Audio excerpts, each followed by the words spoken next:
अस्सलाम वालेकुम। जो सेकंड वन हमने डिस्कस किया था, इसमें जो डिमॉर्गन्स लॉ थे उसी को हमने प्रूफ किया था। उसके लिए हमने डिफ़ाइन किया था एक सेट यू, और वो हमने नेचुरल नंबर लिए थे, और एक सेट ए डिफ़ाइन किया था, वो एम्प्टी सेट लिया था, और एक बी सेट डिफ़ाइन किया था, वो प्राइम नंबर लिए थे। फिर इसको हमने जस्ट एक लॉ को प्रूफ किया था, ये डिमॉर्गन्स लॉ है। तो इसकी स्टेटमेंट भी आपको याद होनी चाहिए। तो इसमें सबसे पहले हमने लेफ़्ट हैंड साइड को प्रूफ किया था। उसमें सबसे पहले ये जो सेट है ए इंटरसेक्शन बी, इसको फाइंड किया था। तो ए और बी सेट का इंटरसेक्शन फाइंड किया था, क्योंकि उसमें कुछ भी नहीं कॉमन आ रहा था, इसलिए एम्प्टी सेट यहाँ पे मेंशन कर दिया। फिर जब उसका कॉम्प्लीमेंट फाइंड किया था, तो यू सेट जो था उसमें से आपने इस को माइनस करना होता है।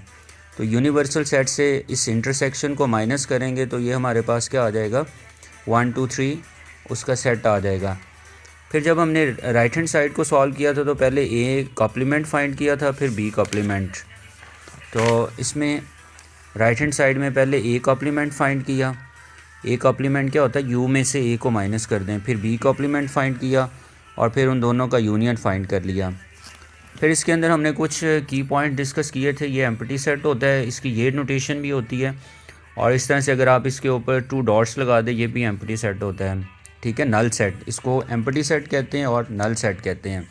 तो ये एक्चुअली एम्प्टी सेट है, नल सेट भी कहते हैं, और इसको एम्प्टी सेट भी कहते हैं, एम्प्टी सेट। फिर इसके अंदर हमने देखा था कि अगर यहाँ ये जो ब्रैकेट्स होती हैं, ये सेट की ब्रैकेट्स होती हैं, जो स्टार्ट और एंड वाली, और इसके अंदर अगर ऐसे ब्लैंक हो तो वो एम्प्टी सेट है। बट इसके अंदर यहाँ देखें एक सिंगल एलिमेंट लिखा हुआ है।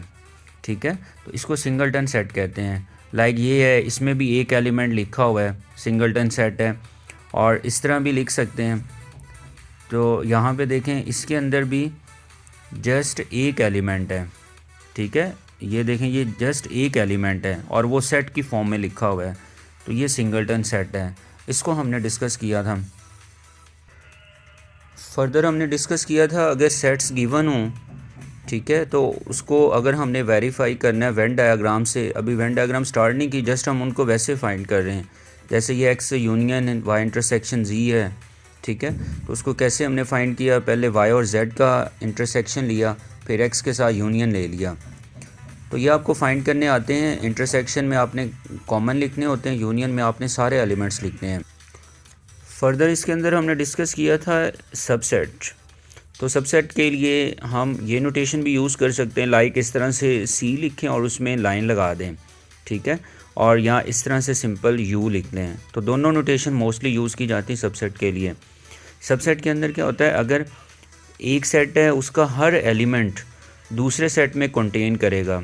ठीक है, फर्स्ट सेट का हर एलिमेंट सेकंड सेट में कंटेन करेगा, तो उसको कहते हैं, जो फर्स्ट सेट है वो सेकंड का पार्ट है। मतलब ये जो फर्स्ट सेट है वो सेकंड का सबसेट है।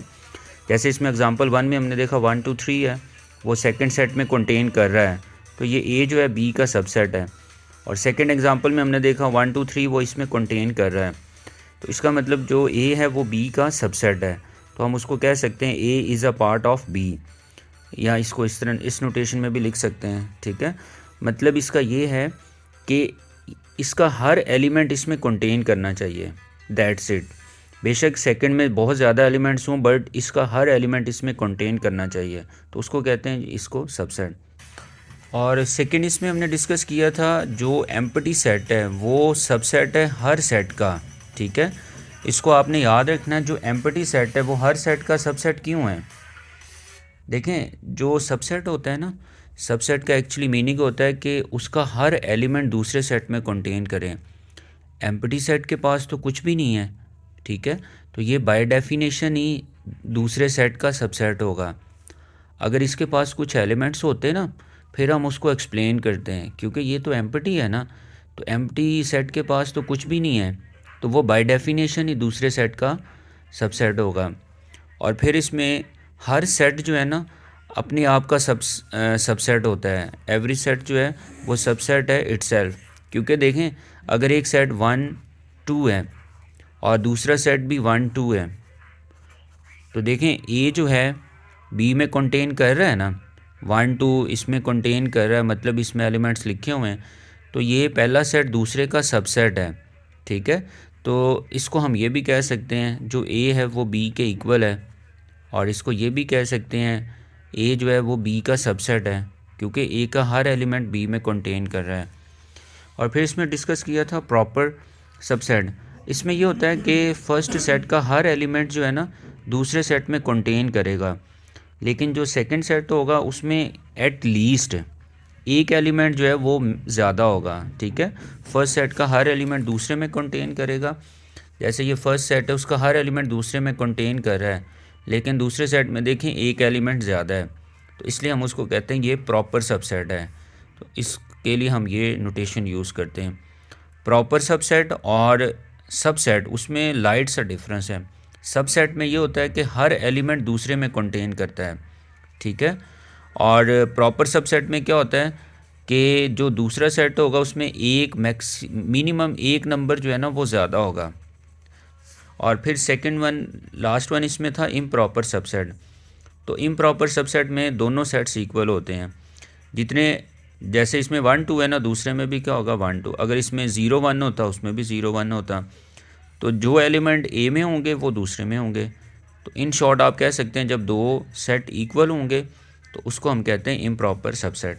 तो ये कल हमने डिस्कस किया था, और फिर हम बाद में वेन डायग्राम्स को डिस्कस करेंगे।